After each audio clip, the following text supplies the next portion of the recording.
저는 읽으신 에스겔서 10장입니다. 우리가 예레미야서를 읽고 이제 에스겔서를 읽고 있어요. 에스겔서 생각하면 예레미야서 52장까지 보면서 우리가 큰 은혜, 특별히 예루살렘이 어떻게 바벨론에게 함락되었는가의 내용들을 쭉쭉 살펴봤는데, 에스겔서에 가서도 우리가 그 많은 것을 배워요. 우리가 에스겔서 하면 에스겔 선지자가 봤던 환상 두 가지, 그 골짜기에 뼈밖에 남은 그런 황폐한 곳이었는데, 하나님의 영이만이 마른 뼈들이 다 살아날 뿐만 아니라 군대가 되었다. 또 한 가지 환상은 성전 문지방에서 흘러나온 생수가 온 세상으로 이렇게 흘러 넘치게 되더니 그 물이 닿는 곳마다 저 죽은 사해 바다까지 다 살게 되었더라.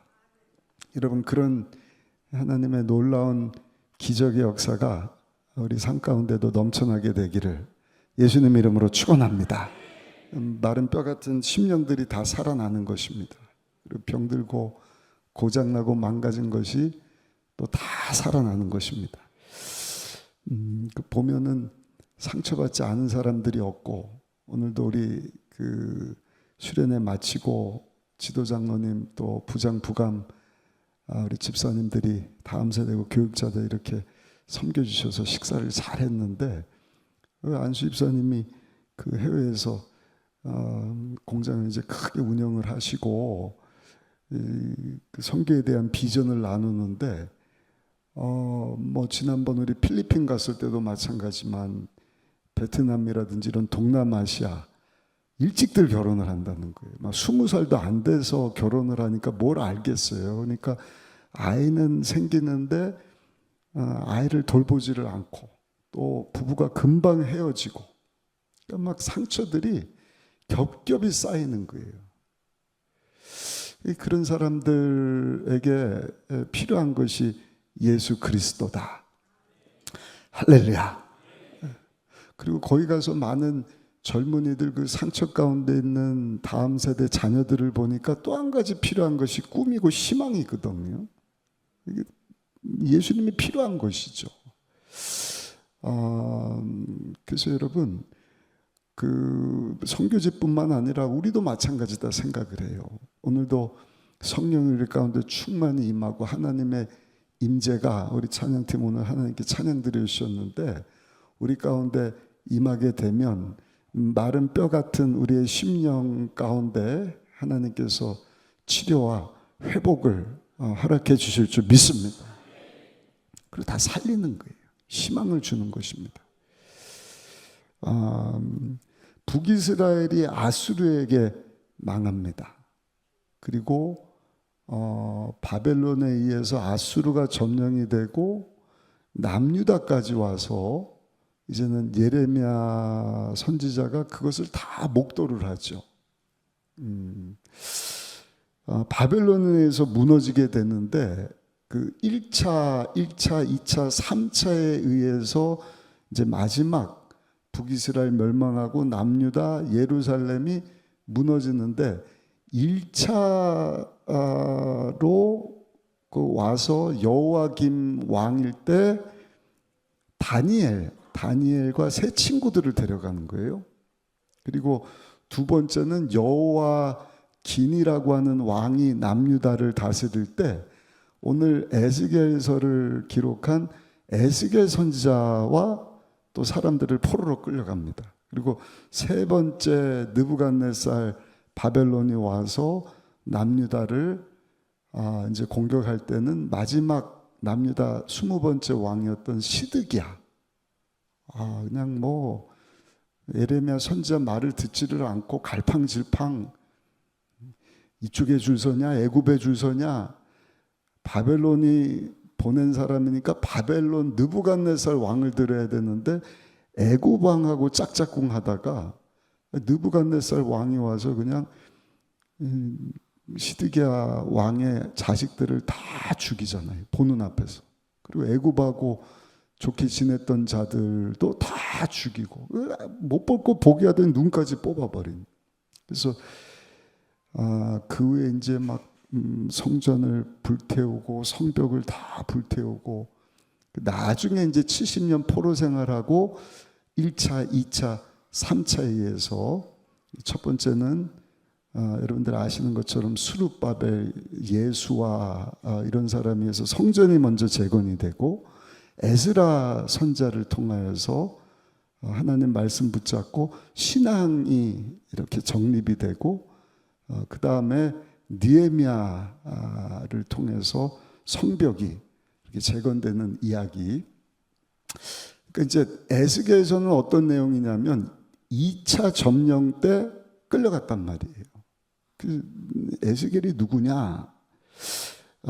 에스겔이라고 하는 사람은 예레미야처럼 제사장이면서 선지자로 부름을 받은 사람이에요. 근데 그 나이 30에 하나님께 부르심을 받았는데 포로로 끌려간 거예요. 그 나라를 잃어버렸죠. 그 바벨론의 포로로 끌려갔는데 절망적인 삶을 보내지 않습니까? 그런데 하나님께서 에스겔에게 말씀을 주시는 거예요. 오랫동안 말씀을 주시는데 그것을 잘 받아서 이렇게 기록한 것이 에스겔서입니다. 그런데 그 내용이 막 환상이 나오고 좀 내용이 쉽지는 않습니다. 그래서 우리 새벽마다 목사님들 말씀 이렇게 먼저 읽고 나누는 것을 잘 들으시면 시대적 배경은 그런 거예요. 남유다가 바벨론에게 망했을 때 70년 포로로 끌려가는데 1차, 2차, 3차 중에 두 번째로 끌려간 사람이 에스겔이구나. 에스겔서를 통하여서 하나님께서 왜 바벨론에게 남유다가 망했냐. 왜냐면 끌려간 사람들이 묻는 거예요. 아니 바벨론이 더 나쁜 사람들인데 바벨론은 흥한데 왜 우리가 멸망을 당해야 되냐. 그래서 하나님께서 환상을 통해서 그 이유를 설명을 해주시고 이제 세 번째 눈 뽑히고 끌려갔다 그랬잖아요. 그러니까 이 남유다 예루살렘 성이 완전히 함락하게 될 것이다 하는 것도 보여주시고 그리고 에스겔서 마지막에 가서는 열방의 그 운명에 관한 예언 그 내용을 이제 오늘날까지 연결해서 이렇게 해석을 하기도 합니다만 궁극적으로는 36장부터 48장까지 보면 오랜 후에 하나님께서 이스라엘을 또 모든 것을 또 다 회복시켜 주시는 환상을 보여주셔요. 할렐루야. 오늘은 에스겔서 10장을 보면서 우리 하나님의 영광에 대해서 한번 생각해 보기를 원합니다. 이렇게 말씀을 준비하다 보니까 그 수요일 날은 에베소서, 다음 주 특세도 에베소서 이렇게 살펴볼 텐데 에베소서는 교회의 영광과 관련된 말씀이거든요. 은유적으로 교회는 예수님의 몸이다. 좀 이따 말씀드리겠지만 그 몸된 예수님을 이루는 교회 공동체 안에 하나님의 모든 만물의 충만함을 다 집어넣으셨다. 그리고 그 만물 가운데 충만하게 하려 하심이라. 이게 조금 그 내용이 알쏭달쏭해요. 근데 유진 피터슨이라고 하는 목사님이 쓴 그 메시아 성경을 보면 그 내용이 조금 명확한 게, 그래서 하나님의 임재, 하나님의 영광 이렇게 표현을 했더라고요. 그러니까 이해가 되는 거야. 교회가 왜 소중하냐? 하나님의 모든 임재, 하나님의 모든 영광을 예수 그리스도의 몸인 교회 공동체, 건물이 아니라 이 교회를 이루는 저와 여러분들을 통해서 드러나기를 원하신다. 왜요? 하나님의 뜻을 이루시려고. 하나님의 뜻은 하나님과 원수된 자들이 다 예수 믿고 화목하게 하려 하심이거든요. 다른 기관, 다른 단체를 하나님이 그렇게 사용하지 않으시는 거예요. 머리 되시는 예수 그리스도를 믿고 제사함 받고 구원받은 성도들을 통하여서 그 일을 이루신다.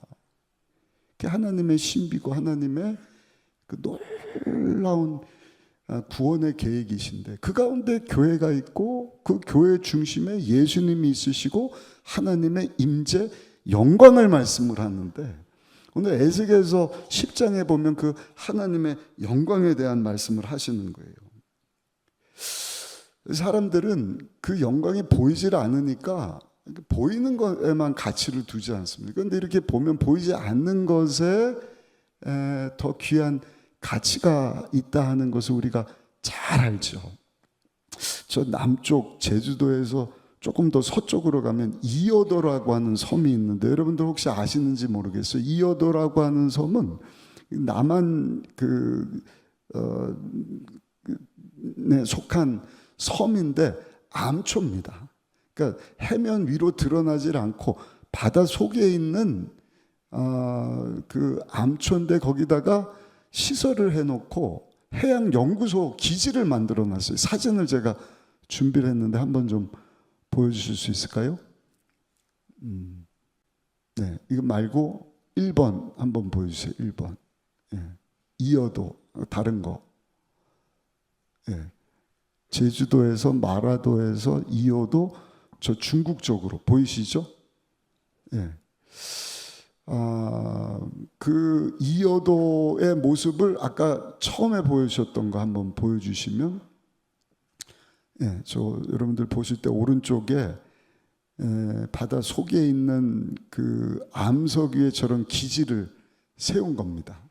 그리고 그 다음 사진 보여주시면 해면 위로 섬이 보이질 않고 저 기지만 보이는 것이죠. 그러면 저기서 이제 태풍이 오고 있냐, 기온이 어떻게 되냐, 이런 측정들을 하는데, 뭐 보이지도 않잖아요. 그냥 작은 그 해안 기지 정도 되는데, 이 보이지 않는 섬이 우리나라에게 큰 가치가 되는 것은 우리 영토를 가리키는 경계선이기 때문이라는 거예요. 독도가 그렇지 않습니까? 동쪽에 독도가 그렇고, 그 남쪽에 이어도, 저도 이제 처음 들었거든요. 근데 중국에서 또 그 이어도를 뭐 중국에다 넘겨달라 이러는데 우리가 넘겨줄 수가 없죠. 중요한 것은 보이지는 않지만 거기에 가치가 있다. 그리고 그 경계선 되는 우리가 이 이어도를 잘 지키려고 하지만 더 중요한 것은 그 정신이 살아 있어야 된다는 것입니다. 정신. 그것을 지키려고 하는 의지. 그래야 그것이 힘이 되고 보이지는 않지만 그것이 우리에게 큰 도움이 될 수 있다는 것이죠. 자동차에서 자동차의 그 많은 부품들 중에서 가장 중요한 것이 엔진이지 않겠습니까? 제 자동차가 이제 엔진이 고장이 나서 완전히 새 것으로 새 차처럼 이렇게 탁 교체가 됐단 말입니다. 근데 엔진이 핵심이고 심장과 같은데, 엔진이 망가지면 그 내부를 뭐 아무리 좋게 가지고이자 뭐 꾸미고 오디오를 스피커를 좋은 거를 해도 무슨 소용이 있겠냐는 것이죠. 자동차뿐만 아니라 배도 그렇고 비행기도 마찬가지입니다. 가장 중요한 거, 보이지는 않지만 엔진 때문에 그 배가, 그 비행기가 뭐 태평양도 대서양도 건너갈 수 있는 것 아니겠어요? 그러니까 이스라엘 백성들에게 있어서 가장 중요한 것, 가장 중요한 핵심과 심장과 같은, 엔진과 같은 것이 뭐냐? 그것은 하나님의 임재를 상징하는 성전이었어요. 성전. 그 성전에 불이 활활 타오를 때는 하나님의 임재와 영광이 이스라엘 백성들과 함께 했기 때문에 감히 외부 세력이 이스라엘을 침략을 하지 못한 것입니다. 근데 점점 그 불이 약해지는 거예요. 믿음이 약해집니다. 말씀이 없어집니다. 기도의 불이 꺼집니다. 그러자 하나님의 영광이 저들에게서 떠나가게 되는 것이죠. 결국에는 남유다가 아까 말씀드린 것처럼 그 바벨론이라고 하는 신흥국에 의해서 완전히 무너지게 되는데, 이스라엘 백성들은 그 성전의 가치를 알지를 못한 것입니다. 하나님의 임재와 영광이 이스라엘 전체 생명, 모든 군대, 모든 재산보다 더 값어치가 있는데 저들은 그 가치를 알지를 못한 거예요. 거기다가 자꾸 우상숭배. 에스겔에서 보면 이제 우상숭배에 대한 다른 선지자들도 마찬가지지만, 이유는 뭐냐? 하나님의 임재 영광 가지고 만족이 안 된다는 거예요. 그러니까 왠지 부족한 것 같고, 그래서 보이는 우상들을 슬그머니 하나 둘씩 가져다가 산당을 만들고 거기다 절하고 거기다가 마음을 쏟고, 우상을 둔 결과 하나님의 영광이 그 성전에서 이스라엘 백성에게서 떠나가게 되었다. 근데 이게 눈으로 보지를 못하는 거예요. 중요한 것은 오늘날도 마찬가지입니다. 여러분, 그 하나님의 영광, 눈에는 보이지는 않지만 억만금을 주고 살 수 없는, 돈 주고 살 수 없는 하나님의 임재하심. 여러분, 이 마지막 때 하나님이 다스리시고 통치하시는 하나님의 나라가 되게 하셨는데, 저 여러분들을 통해서 날마다 그 하나님의 임재와 영광이 체험되어지게 되고, 또 살아계신 하나님과 함께 하나님 영광 위에서 살아가시는 저 여러분들이 되시기를 예수님의 이름으로 축원합니다. 첫 번째, 유다 백성들이 그 영광을 보지 못했다는 것입니다. 성전에 하나님 임재의 영광의 진정한 가치를 알지 못했다는 것이죠. 왜냐? 그냥 상징적인 것으로만 생각을 한 거예요. 거기서 제사 드리면 되는 것이지, 뭐 제사 드리면 죄 용서함을 받는다 그러니까 거기서 종교 활동하면서 정신적인 위안을 얻는 정도로만의 성전을 생각한 것입니다.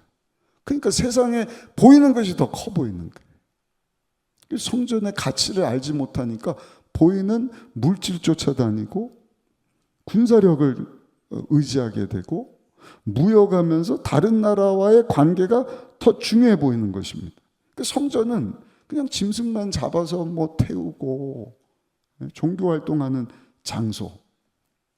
그럼 계속 생각하는 것은 어떻게 하면 강대국하고 좋은 관계를 맺을까?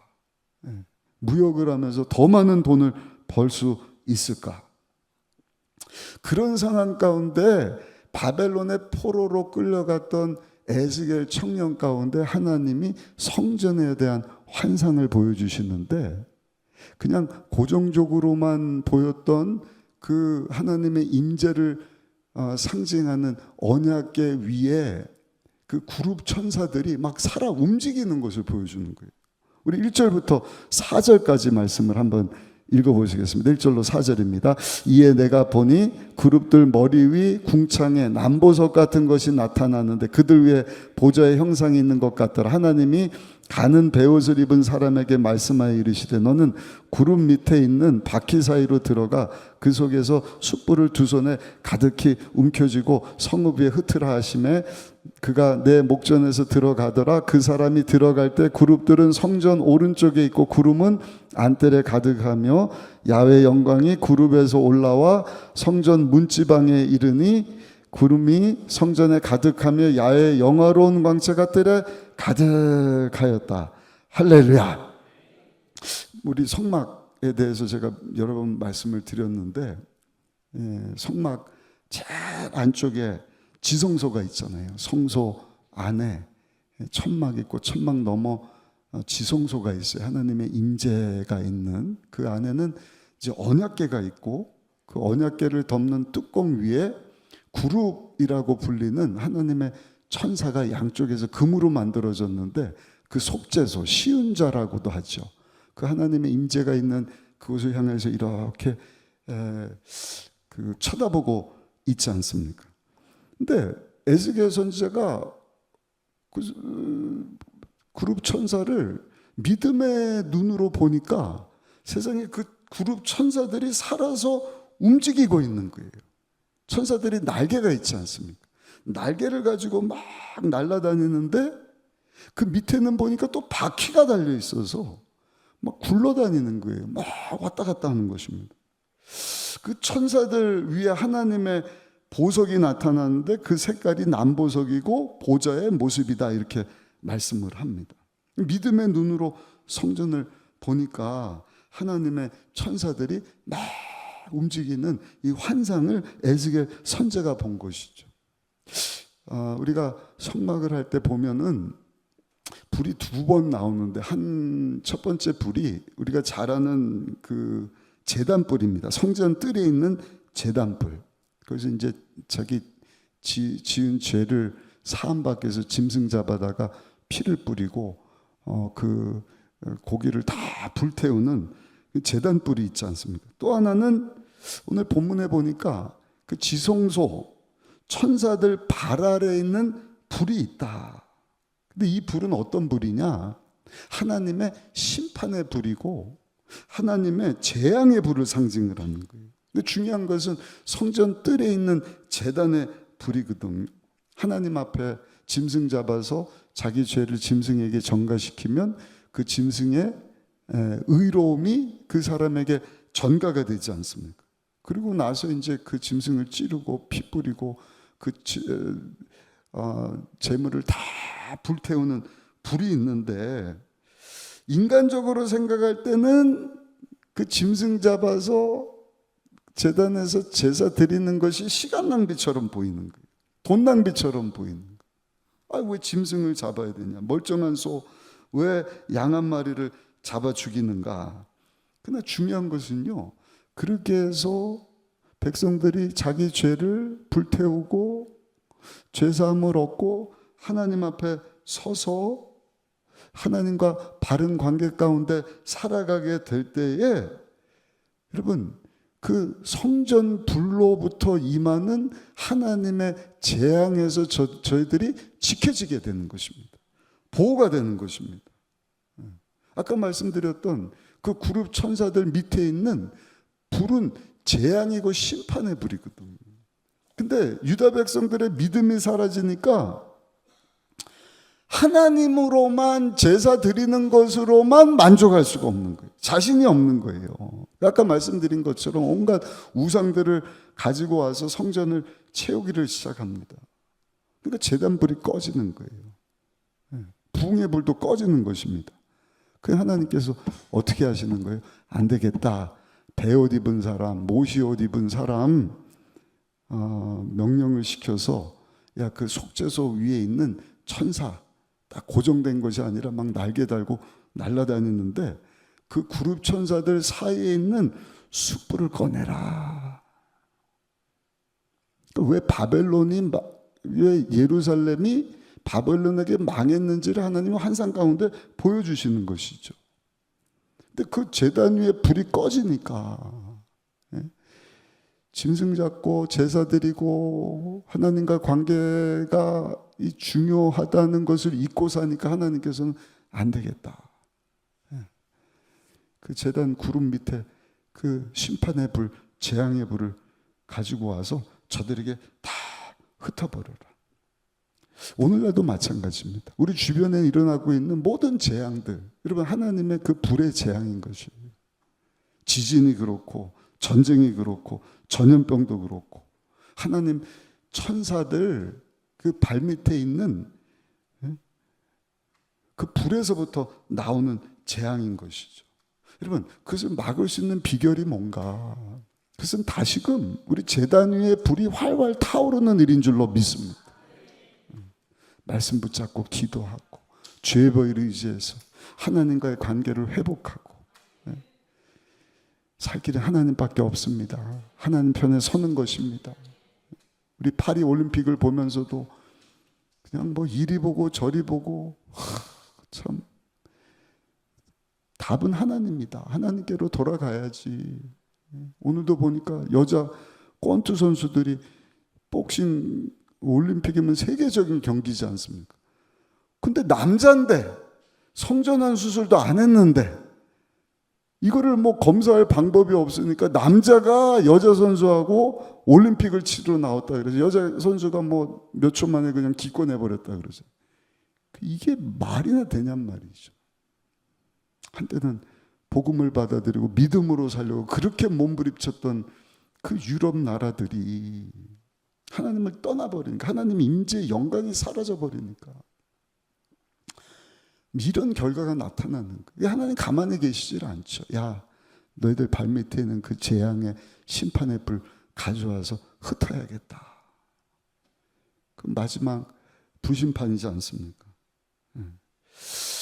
여러분, 이 말씀을 통해서 우리가 다시 한번 깨닫는 것은, 주여 이 제단에 하나님의 불이 활활 타오르게 하여 주셔서 모든 세상적인 육적인 것이 다 막아지게 하여 주옵시고, 하나님 영광에서 살아갈 수 있는 우리의 삶이 되고, 우리 교회 공동체가 되고, 우리 사는 도시, 나라, 민족, 우리 다음 세대 되게 하여 주옵소서. 기도할 수 있는 오늘 저녁 되기를 예수님 이름으로 축원합니다.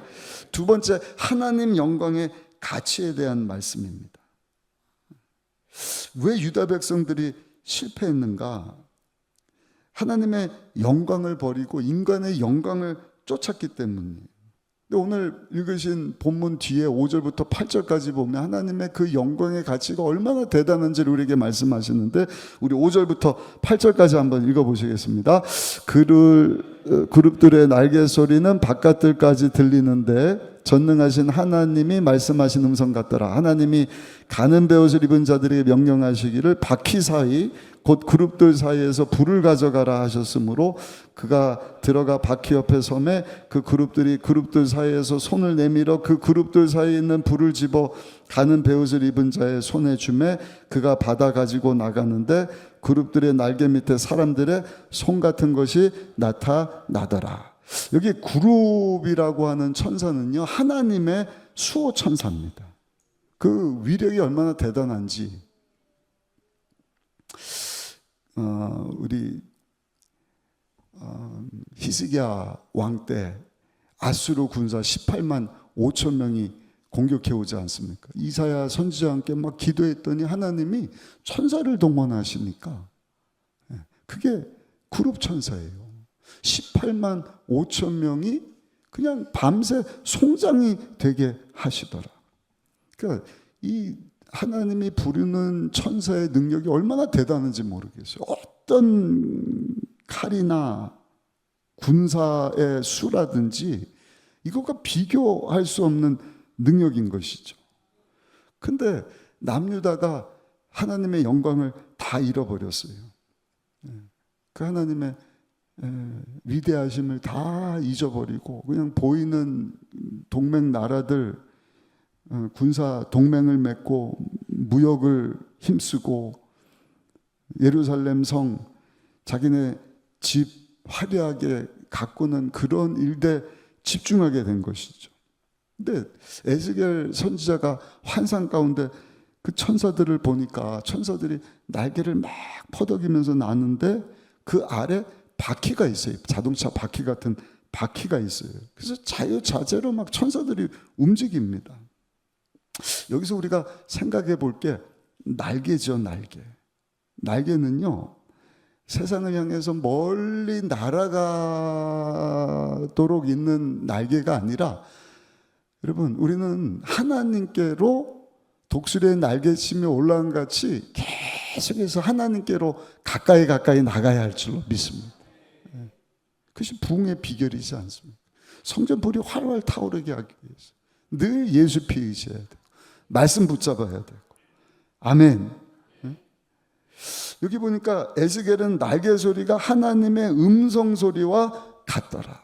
아무리 지쳐있고 피곤하고 쓰러지고 넘어진다 할지라도 말씀 딱 붙잡으면 하나님의 날개 소리 같은 음성이 되어서 독수리에 올라간 같은 새 힘을 공급하셔서 우리가 더 하나님께로 다시 날아오르게 될 줄로 믿습니다. 그리고 이 그룹 천사들에게는 바퀴가 달려있다. 하늘로 막 올라갈 뿐만 아니라 바퀴가 달려있어서 자유자재 막 빠르게 이동을 하는 것이죠. 우리가 오늘도 하나님 앞에 기도하면 얼마나 기동력 있게 천사들이 여러분 움직이는지 모르겠어요. 특별히 8절에 보니까 그룹들의 날개 밑에서 사람의 손 같은 것이 나타났다. 여러분, 이 손은요, 하나님의 재앙을 막아주는 손이에요. 하나님의 손. 이사야서 6장 예전에 한번 말씀드렸죠. 천사들에게는 세 쌍의 날개가 있습니다. 한 쌍의 날개를 가지고는 얼굴을 가려요. 그 뜻은 내 영광은 드러내지 마시고 하나님만 영광 받아 주옵소서. 그리고 두 날개를 가지고는 자기 발을 가려요. 자기의 그 더러움을, 추함을 감추는 것입니다. 그리고 두 날개를 가지고 움직이는 거예요. 그러니까 우리가 주의 일할 때는요, 항상 하나님, 제 영광 드러내는 것이 아니라 하나님만 영광 받기를 원합니다. 그리고 제 모든 더러운 것을 감춰 주옵소서. 천사의 날개 밑에서 하나님의 손이 나타났다. 이스라엘 백성들이 하나님 앞에서 제대로 신앙생활하고 하나님의 그 부흥의 불을 꺼트리지 않았을 때는요, 이런 천사의 능력이 저들 가운데 나타난 거예요. 저들로 하여금 하나님께로 올라갈 수 있도록, 가까이 갈 수 있도록. 저들을 찾아와서 막 도와주기도 하고, 하나님의 재앙이 임하지 않도록 하나님께서 저들의 허물을 다 가려주시고. 근데 여러분, 하나님을 향한 열정, 하나님의 영광에 대한 가치를 잃어버리게 되니, 여러분, 저들을 향한 하나님의 그 놀라운 축복이 다 사라지게 됐다. 그것을 에스겔 선지자를 통하여서 왜 남유다가 바벨론보다 더 사랑받고 하나님께서 제사장 국가로 택한 나라인데 왜 멸망하게 되었는지를 말씀해 주시는 것이죠. 11절, 12절을 한번 보시면 이런 말씀도 있습니다. 11절, 12절 한번 읽어보실까요? 그룹들이 나아갈 때는 사방으로 몸을 돌리지 아니하고 나아가되 몸을 돌리지 아니하고 그 머리 향한 곳으로 나아가며 그 온몸과 등과 손과 날개에 박히고 그룹에 박힌 날개에 눈이 가득하더라. 여기 보면 천사들이 보여지는 환상의 특징이 뭐냐? 뒤를 돌아보질 않아요. 앞만 보는 것입니다. 사랑하는 성도 여러분, 그게 우리가 하나님 임재 가운데 거할 때 하나님께서 하시는 일인 줄로 믿습니다. 과거를 묻지도 따지지도 않으시는 거예요. 이전 것은 지나갔으니 보라 새 것이 되었도다. 하나님의 특징인 것입니다. 하나님은 절대로 과거로 돌아가지를 않으셔요. 왜냐하면 아무리 현재가 절망적이고 엉망이라 할지라도 과거가 여러분 실패고 그 아픈 추억들이 있다 할지라도 하나님께서는 그 모든 것을 다 합력하여서 최고의 손으로 바꾸시는 능력 있는 하나님이시기 때문에, 그러니까 여러분들 절대로 과거에 묶이지 마시기를 예수님 이름으로 축원합니다. 나이가 들면은요 자꾸 과거로 이렇게 돌아가는데 그것을 사축이라 그러더라고요. 사축이. 우리 젊은 청년들은 사춘기를 지난다 그러는데 나이가 들면 사축이라는 것이 찾아오는데 그 사축이 기간에 빠져들면 과거에 그냥 꽉 묶여갖고 우울증에 빠진다는 거예요. 갱년기 우울증 같이 과거에 묶여서 과거의 모든 안 좋은 기억들이 살아나고 과거에 집착하고 하나님의 은혜의 올무를 다 끊어버리고 앞으로 나갈 수 없도록 만든다. 그러나 여러분, 우리가 하나님의 임재, 하나님 영광 가운데 나오면 그 과거를 다 끊어버리게 하시고, 아니 그 과거의 아픈 것까지도 다 합력해서 선이 되게 하심을 믿고 희망을 가지고 믿음으로 앞으로 전진하게 하시는 줄로 믿습니다. 여기 또 보니까 온몸에 눈이 달려있다. 눈이 달려있다. 다 보는 것입니다. 무슨 뜻이에요? 피할 길을 피하게 하시는 거예요. 멈출 때를 알게 하시는 것입니다. 유혹 가운데서도 딱 지켜주시는 거예요. 야, 브레이크 밟으시 여기까지. 마지막 세 번째입니다. 그런 하나님의 영광이 얼마나 놀라운지, 손이 되고 날개가 되어주고 바퀴가 되어주고 눈이 달려서 안전하게 잘 지키시고 보호하시는데, 여러분 그 하나님의 영광이 이스라엘 백성들 가운데서 탁 떠나가는 모습을 보여주는 거예요. 18절, 19절 말씀 한번 읽어보실까요? 18절, 19절 말씀입니다. 야훼의 영광이 성전 문지방을 떠나서 그룹들 위에 머무르니 그룹들이 날개를 들고 내 눈앞에 땅에서 올라가는데 그들이 나갈 때 바퀴도 그 곁에서 함께 하더라. 그들이 야훼 전으로 들어가는 동문에 머물고 이스라엘 하나님의 영광이 그 위에 덮였더라. 어느 나라 왕이 그 궁에서 쫓겨날 때는요, 참 비참하잖아요. 그 모습이 초라하잖아요. 신하들도 다 떠나버립니다. 군사들도 떠나버립니다. 그 쫓겨나는 왕을 따르는 것은 넷이라든지 힘없는 궁녀들 울면서 따라가지 않습니까? 근데 하나님이 지금 이 성전 예루살렘을 떠나는 모습을 환상 가운데 보여주시는데 그 모습이 전혀 초라하지 않아요. 비참한 모습이 아니에요. 왜? 예루살렘의 멸망은 하나님의 실패가 아니기 때문이다. 결국에는 하나님께서 저들을 훈련시켜서 다시금 돌아오게 하시잖아요. 그 실패한 것은 하나님이 아니라 하나님을 떠난 이스라엘 백성들이 실패한 것이죠. 하나님의 가치를 알지 못하고 자기 욕심을 위하여서 우상을 숭배하고 보이는 이방 나라들과 동맹을 맺고 하는 이 모든 불신앙을 이기지 못한 결과 복의 근원 되신 하나님을 저들이 탁 놓쳐버린 거예요. 그러므로 사랑하는 성도 여러분, 저 여러분들은요, 이 마지막 때 절대로 하나님의 임재와 하나님의 영광이 우리를 떠나가지 않도록 오늘도 하나님 앞에 엎드려 기도해야 할 줄로 믿습니다. 계속해서 예수로 충만하고 예수로 살고 예수로 죽고 예수로 살기 원합니다. 무슨 뜻이냐면요, 예수님과 함께 한번 따라합시다. 예수님과 함께 죄에 대하여 죽고 예수님과 함께 의에 대하여 살기를 원합니다. 그러니까 나는 감춰주시고 오직 주님만 드러나기를 원합니다. 주님이 앞서 행하시기를 원합니다. 주의 영광만, 주의 임재 가운데 우리가 살아가기를 원합니다. 중요한 것은 14절을 보면은요, 우리가 주목할 것이 있는데 그 천사의 얼굴이 이렇게 네 가지 얼굴로 드러나는데 그 중에 하나가 싹 바뀌는 내용이, 우리 14절을 한번 읽어보실까요? 14절입니다. 그룹들에게는 각기 네 면이 있는데 첫째 면은 그룹의 얼굴이요, 둘째 면은 사람의 얼굴이요, 셋째는 사자의 얼굴이요, 넷째는 독수리의 얼굴이더라. 에스겔서 1장도 보시면 그 천사의 얼굴들이 등장을 하는데 여기 한 가지만 바뀌어요. 사람의 얼굴, 사자, 독수리 얼굴이 다 똑같은데 에스겔서 1장 10절에는 보면은 소의 얼굴이 나옵니다. 소. 근데 그 소의 얼굴이 천사의 얼굴로 바뀌어요. 그룹의 얼굴로. 뭘 의미하냐면 이제는 소 가지고 안 된다는 거예요. 그룹 천사, 하나님의 그 능력으로만 가능하다. 소는 희생을 나타내잖아요. 짐승 잡고 소 잡고 또 그 뭐 인내, 사람의 어떤 노력 이런 것을 상징을 했는데 이제는 그 소가 그 그룹의 얼굴로 싹 바뀌는 것을 보면서 신약 시대에 와서는 이제는 어린 양 예수 그리스도로만 우리가 하나님 앞에 나갈 수 있다 하는 것을 보여주지 않습니까? 하나님의 영광이 떠나면서 뭘 보여주시는 거예요?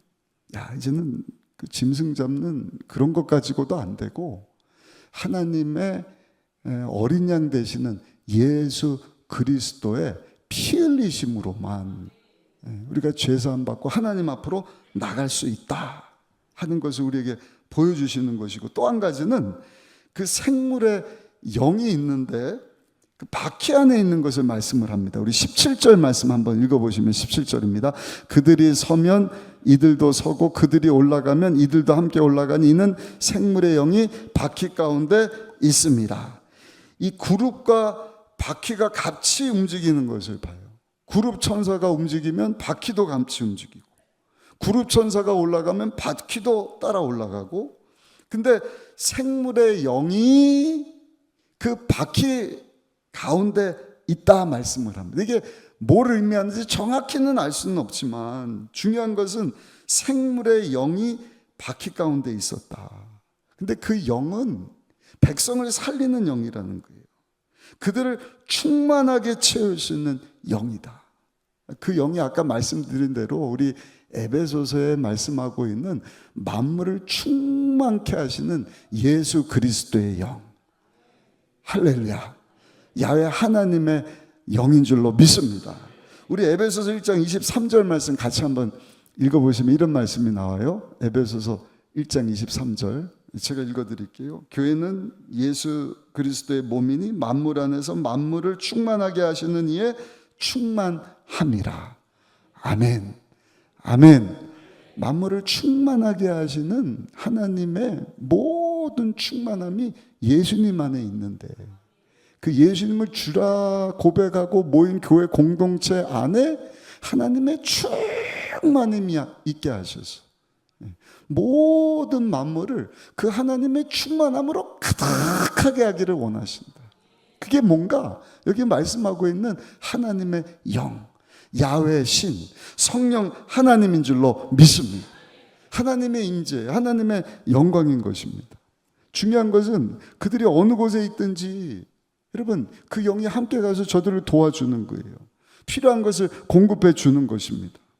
오늘날 여러분 예수님께서 우리 가운데 던져주시기 원하셨던 불, 성령 하나님이신 줄로 믿습니다. 오늘날도 그 성령 하나님께서 우리와 함께 하시면서 수요일날 말씀드린 것처럼 예수님을 믿어 하나님의 자녀가 되게 하시고 우리를 선택해 주셨을 뿐만 아니라 상속자가 되게 하신 거예요. 영원한 하늘나라. 그러니까 우리 개역개정에는 기업으로 되어 있으니까 이게 무슨 말이야. 근데 그게 상속이에요. 상속. 하나님이 우리를 위해서 예비하신 하늘나라 놀라운 상속. 기대가 되지 않습니까? 천국과 함께 하나님 자녀된 우리를 위해서 예비하신 그 상속자를 위한 그 어마어마한 말로 다 할 수 없는 하늘의 신령한 복들. 아멘. 사도 바울이 보고 찬송하리로다. 에스겔이 환상 가운데 본 그 하나님의 그 임재하심, 하나님의 영광. 여러분, 성령 하나님께서 우리와 함께 하시면서 그 상속의 주인이 되었음을 우리에게 딱 인쳐주셨다. 아멘. 예수를 믿음으로 너는 누가 뭐래도 하나님의 자녀가 되었고 저 하늘나라의 상속자가 되었다. 그리고 보증해 주시는 거예요. 보증이 되으시. 이제 네 것이 될 것이다. 네 것이 될 것이다. 얼마나 감사해요. 하늘나라 가서도 우리가 얻을 것을 믿지만 이 땅에 사는 동안에도 그 보증하신 가운데 아멘. 아멘.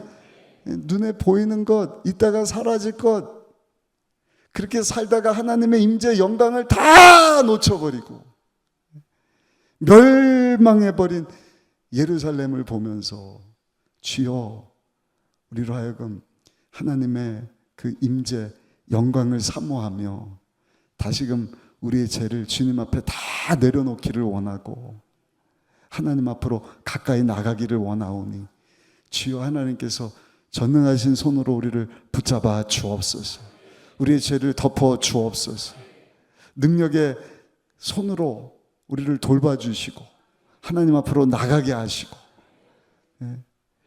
정말 우리가 주님을 찾을 때마다 부르짖어 기도할 때마다 바퀴처럼 오셔서 우리를 도와주셔서 주여 그 믿음 가지고 보이지는 않지만 하나님 임재와 하나님의 영광을 사모하면서 주의 영광에서 살게 하여 주옵소서. 기도할 수 있는 이 저녁이 되고 우리의 삶이 되기를 예수님의 이름으로 축원합니다.